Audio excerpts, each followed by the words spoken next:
Hey guys, it's Scott here and welcome to the Premier League Roundup Show. So hopefully you do enjoy this. If you do, hit the like button down below, subscribe if you want to see daily content, mainly live streams. So this is the show where we round up all of the Premier League games and compare the actual results, what happened, look at what happened in the game, were there any shocks, anything like that, and compare them to my predictions that I make in my preview show, which goes up on Fridays. So it's basically a two-part series.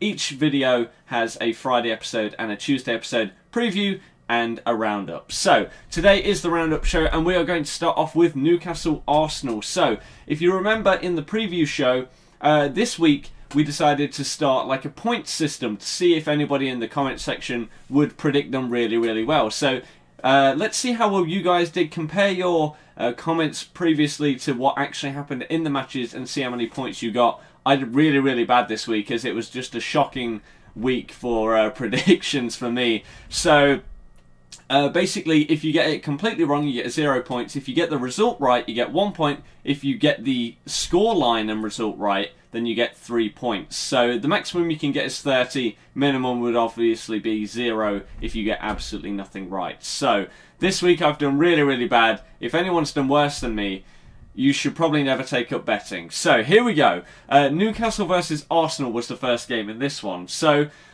in this, it was a prediction of 3-1 Arsenal, in my opinion, because I thought, you know what, Arsenal, eventually it's just going to happen. They're going to start playing really well. Everything's going to go really right for them.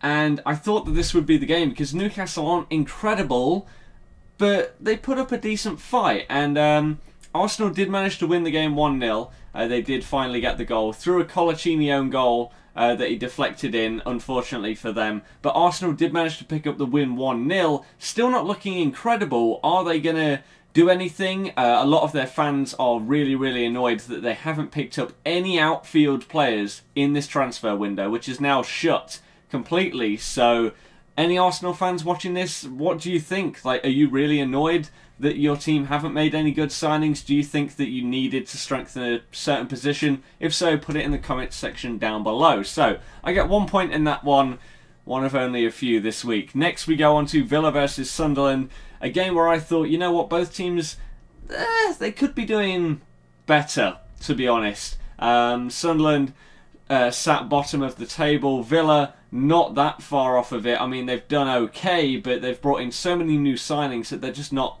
working well together. So I predicted a 1-1 draw in this game, and it did actually end up being a 2-2 draw. So I was right with that result, and so I get another point for my predictions. So it's looking okay so far, but then it goes bad. So we go to Bournemouth versus Leicester, and for once this week I was actually a little bit, I say, biased and maybe a little bit cocky, because I said that, you know what, Bournemouth, okay, they won the other week, but I didn't think that they'd show up against us and that we'd sort of just poop on them a little bit and put them back where they belong down the bottom, which is just a stupid thing to think, because I'm being one of those people where we've had a great start of the season and I think that we'll just beat the teams at the bottom. No, we're going to be down there at the end of it and probably be in that kind of scrap. So need to not be so short-sighted like a lot of people on Twitter. Jeez, don't get me started on them. But I predicted us to win this game 3-1. Didn't happen. Mahrez got a knock within 30 seconds, so that really didn't help us. For some reason, we didn't bring in Laron. It was an odd match with a changed formation for us. I don't know what Ranieri was sort of thinking, but I mean, we got a draw in the end. It was a 1-1 draw. Callum Wilson with a beautiful overhead. Vardy then doing really well to win a penalty and smashed it home to make it 1-1. So I got that one wrong, unfortunately, but hey, at least we're undefeated under Ranieri still. Next we move on to Chelsea Palace. If anybody got this right, fair play. So the obvious choice, Chelsea, you know what, they looked okay in the game before this. Maybe it had all turned around. No, no it hasn't, because I, like many people, predicted a Chelsea win. I went with 2-1, Palace won 2-1. Like, this seems to be a common theme today, which you'll see. I get the scoreline, but just for the wrong team. So, Chelsea lose at home to Palace. I think that's Mourinho's 8th defeat in the row in the Premier League to a manager beginning with P. What's up with that? It's really weird. So, unfortunately, he loses that game, and I don't get any points for that. Ridiculous result. Chelsea, what's going on with them? Palace looking really good, but Chelsea, just, they don't look like they can win the league. Ivanovic is having an awful start to the season. How long before he's dropped and replaced by somebody else? Next, we move on to Liverpool-West Ham. Yet again, another weird result. So, West Ham beat Arsenal. Looked like a solid start to the season. Then they lose to Bournemouth. Then they lose to us, or the other way round.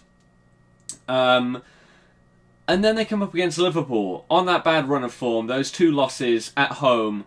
They go away to Anfield, and somehow they manage to win 3-0. Liverpool just not looking good. Lovren for one of the goals.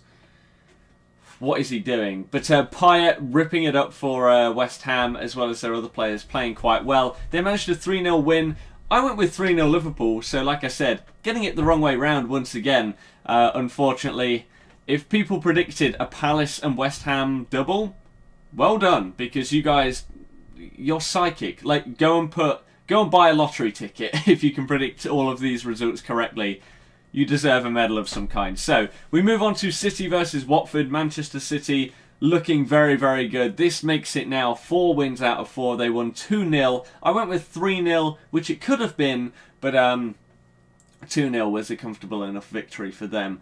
And that did them enough. Watford looking okay, but not scoring the goals that they'll need to stay up. Okay, they're not looking awful defensively. They're not conceding a ridiculous amount of goals. Like, City could score 6 past some people. So 2 is a respectable scoreline against a team as good as this, doing as well as they are in this run of form, is very good. But they need to start scoring. Deeney needs to start firing. They've brought in 15 players in this transfer window, I think it is, Watford. Absolutely ridiculous. So they need to start using these new transfers, putting them into the main team and getting them to gel quickly. Next we move on to Stoke versus West Brom. Stoke, like, this ruined my prediction after 36 minutes as Stoke went down to 9 men. Like, you can't predict that kind of thing. I mean, okay, it's Stoke. Of all the teams that that's going to happen to, they might be the one that you predict. But still, Afellay gets sent off, Charlie Adam gets sent off before half-time. What can you do? West Brom go through 1-0 victory, get a 1-0 victory thanks to a Rondon header that came just before half-time. I predicted 1-1 in this game, which could easily have happened had they not got the red cards, but they did, so West Brom actually pick up a good win there away at Stoke. Is a good victory for them, because they weren't looking that great with Berahino all over the place. Like, now he's threatening to not play. That's what his tweet is suggesting, that he won't play under the owner after the way he's been treated during this transfer window. Spurs with 4 bids rejected for him. It's all happening over there. Now, we move on to Spurs, as we're talking about them, against Everton, and the fact that they are looking to try and get people that can score them some goals. So, Harry Kane, the one-season wonder, it looks like so far, as he doesn't fire yet again. He gets another blank as Spurs get a 0-0 draw against Everton. I thought Everton would edge this 2-0 because they were in a really nice run of form. It was just not a great game, was it? Not compared to the Arsenal-Liverpool 0-0 a few days before that. This just wasn't incredible. So, without Eriksen and without Kane's firepower from last season, Spurs just don't look incredible at all. Like, you can see how Harry Kane carried them, and the way that Eriksen set him up for so many goals, that's what they need in their team. They've brought in Son from Leverkusen, but is that enough for Spurs? It doesn't look like it. They need someone else. Like, what if Harry Kane gets injured? Okay, they have Adebayor because they couldn't get rid of him. Couldn't come to an agreement. But that's about it, isn't it? Like, you think, oh, they got rid of Soldado because he was terrible. At least he's a backup striker. But what are Spurs going to do if Harry Kane gets injured? Anyone know? Are they going to try and loan someone? Anything could happen. Next, we move on to Southampton versus Norwich. I went for a 0-0, apparently. I'm not sure if that's actually right, because I don't know if I've ever gone with a 0-0. So, that could be completely wrong. Maybe I just went with a draw and wrote down 0-0. But I was wrong either way. because Southampton won this one 3-0. Or did it finish 0-0 and I wrote... What's going on here? Let's quickly check this. Because we need to make sure that what I wrote down is correct. Yes, Southampton did win 3-0. Surely I didn't predict 0-0. I don't know. I think I predicted a draw though, and it didn't go very well, did it? Because Southampton win 3-0 actually looked convincing in a victory. I mean, Norwich aren't playing that bad, but they don't, once again, seem to have the firepower that they need. Cameron Jerome, he's okay, but he's not incredible, is he? So, they've made a few signings this transfer window as well. Are they going to get into the team and work well together? These are the questions that need answering for the teams lower down in the table right now. How are they going to perform? So I get 0 points once again. I get 3 points this week out of 30. Absolutely terrible. So on to the next game, the final game, Swansea versus Manchester United. Once again, I get the scoreline the wrong way round. I went with 2-1 Man U. It finished Swansea winning 2-1. Man U did go 1-0 up. Nice little goal by Juan. But then Swansea come back and just win. Like, Ayew and Gomis linking up. Those two look like a really, really nice partnership so far. Everyone was thinking, oh, Sigurdsson is going to be the guy like he was last season. But no, these two guys are just absolutely smashing it right now. So if you have either of them in your fantasy football team, well played. I had Ayew on the bench because I'm just that good at this. Just showcasing my prediction skills once again by benching him because I didn't think he'd do anything. Yet he gets a goal and an assist as Swansea do beat Man U. So I had an absolutely terrible week. I don't really know what else to say. I got 3 results right. No scores.